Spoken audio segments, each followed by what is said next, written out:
Hi,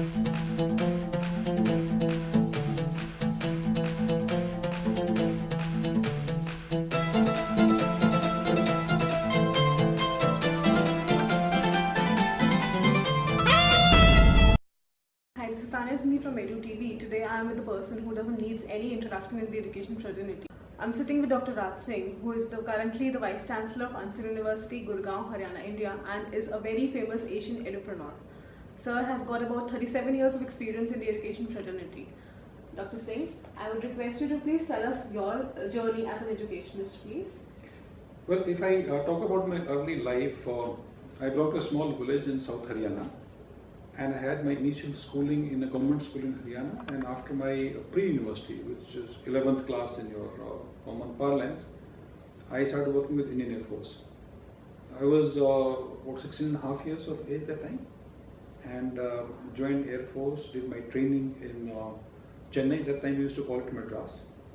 And then during the Air Force, where I worked for about 13 and a half years, and then took premature release in the year 1994, I continued my education alongside. And I remember only two things I used to do for 13 years. That was my duties as assigned to me and my studies.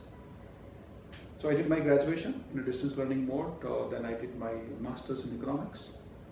And I got the opportunity when I was posted at Air Force Academy, Hyderabad, where I joined the CFA program, which is one of the best programs in finance. And I have no hesitation saying that whatever I am today, I'm primarily because of this program. I also had the distinction of being the first CFA from the entire Air Force. And also, we were less than 200 in numbers in the whole country. I did well in CFA program, and then I decided to leave Air Force premature. Now, premature would mean that I won't get any pensionary benefits having served for 13 and a half, 14 years. But because the opportunities outside with this kind of qualification and India's economy booming after the reforms which the then government had introduced, I took the plunge and left Air Force after 13 and a half years. But during the Air Force, I also learned a lot of things in the sense, you go places when you work with defense services and particularly elite force like Indian Air Force.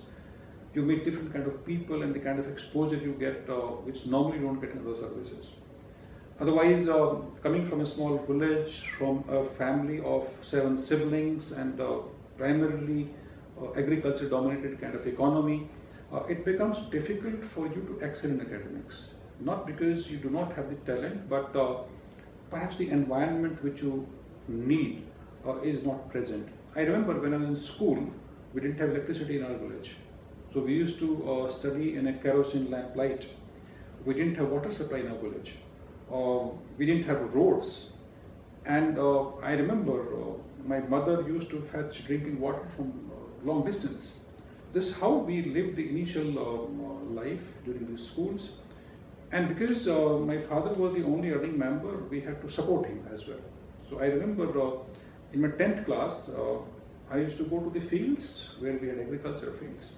I would stay overnight, work there, and from there go to school and again return there. So that kind of life we have lived. And the advantage of this kind of life is that it connects you to the grassroots. Whenever you reach some places, you don't forget about your roots. I think this is a strength of character which I think every individual needs. So, as I said, 13 and a half years having worked with Air Force, when I took the plunge of leaving it, and I entered academics for the first time, and I joined my alma mater, the Institute of Chartered Financial Analysts of India, as a faculty member in the year 1994. So today, by definition, I'm not an ex-serviceman because you don't get any pensionary benefits and didn't complete the initial term of engagement. And the rest is history. After I started academics in 1994, within a year, because I happened to be CFA, our institute started business schools all over the country. And at the age of 31, I became perhaps one of the youngest head of a business school in the year 1995. I headed the FI Business School Delhi, which is now in Gurgaon. And then the advantage again of getting a leadership position at a young age that you don't look back and you give your best to sustain that and then flourish. I headed that institute for 3.5 years, and then I moved to a larger academic institution, Amityville, where I served for 14.5 years. And I moved from associate professor and registrar academics to the post of Vice Chancellor. I had the distinction of serving 2 Amity universities as Vice Chancellor and 1 as Pro-Vice Chancellor. Pro-Vice Chancellor, Amity University, Noida, where I was the first employee and developed all the academic systems, and then went to Amity University, Rajasthan as Vice Chancellor. Had a dual charge with Amity University, Madhya Pradesh, where this was starting, and I was the first Vice Chancellor therefore. Then after I completed my tenure in 2012 at Jaipur, I had the fortune of becoming first Vice Chancellor of the Ansal University, where I've come again for the second tenure. And I also started GT Goenka University in Gurgaon as its first Vice Chancellor. I had one tenure in Punjab, where I was the second Vice Chancellor of a leading university there, and just returned from there. Now this is my journey of last 37 years, starting from July 1981 to today. As far as my learnings and contribution to academics are concerned, maybe I may sound philosophical, but let me be as pragmatic as I can be when I give my views. One of the advantages I always enjoyed was that I did not have any prejudice and bias, because I did not study in those elite institutions which make you belong to an elite class, and therefore all my life I remained open to new ideas, and therefore certain things which I've been able to do and contribute to development of academics in this country is because I didn't belong to a school of thought. I developed as it came. I developed school of thought as the situation demanded, or as the environment demanded. To give an example, I have made my humble contributions in terms of setting up new universities, setting up world-class systems and processes. In our country, we have been talking about shortage of good faculty members, and we adopted a very successful model wherein we recruited young people who had potential to be developed. Maybe we recruit 10% extra as compared to the strength required, and trained them. And believe me, whichever university I have worked with, we never had shortage of teachers and good teachers, because we could develop them as per the needs of the university. And you don't have to depend on people who have been trained in a different environment and comes in conflict with what you want to do. So my contribution has been in terms of development of systems, processes, and human resources successfully. So that is what little I have contributed in terms of education. So this is my 5th university as Vice Chancellor. I have the distinction, with God's grace, being one of the youngest Vice Chancellors in the country. And career has been absolutely exciting, absolutely exciting. I have been fortunate to meet some of the wonderful colleagues.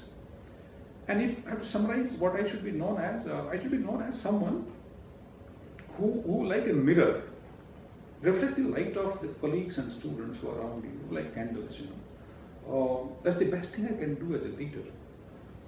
If I've been able to achieve something, it's been because I've been able to lead people who are more competent than me. I think the key strength has been that first gather people around you who are more competent than you, and then channelize their energies to build institutions. They are the lessons of leadership I have learned.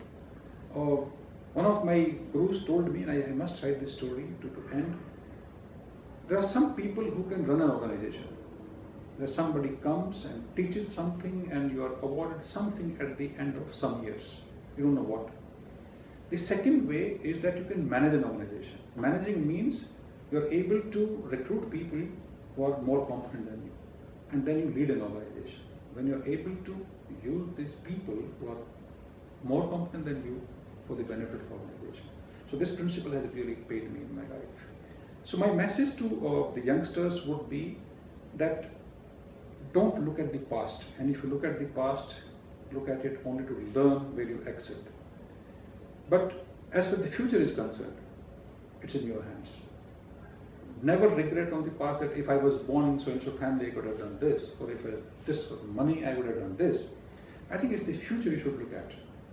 And as the famous athlete Arthur Ashe once said, to achieve something in life, or to achieve greatness in life, Start where you are.